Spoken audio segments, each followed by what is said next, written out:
So what we need is a hose and a weight. What we're going to do is to locate the hose on the pool cover. We can do that by reaching out initially, but then the other thing we can do, of course, is to use the pool skimmer or some other device, perhaps a broom or something, just to push it out into position like so. For the purpose of this video, we're going to need to put some water onto the pool cover in order to then demonstrate how to siphon off. Of course, this procedure would not ordinarily be used unless there was already rainwater on the cover. So what we're going to do is just to put some water there. The procedure starts the same way, irrespective of whether there is water on the cover or not. What we must do is to run the hose sufficiently to expel all the air from the hose. The next thing that we're going to do is we're going to turn the tap off, and we're going to disconnect the hose and simply place it on the ground or put it in a drain.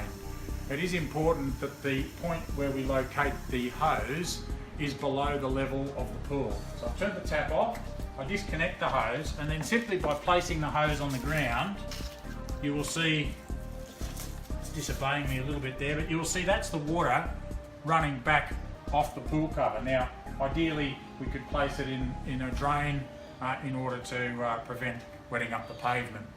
In the event that we don't have a low point next to the tap, it may be prudent to use this fitting which has a little tap on it so that we can turn the hose off prior to relocating to lower ground. So what I'm going to do now is to demonstrate that procedure.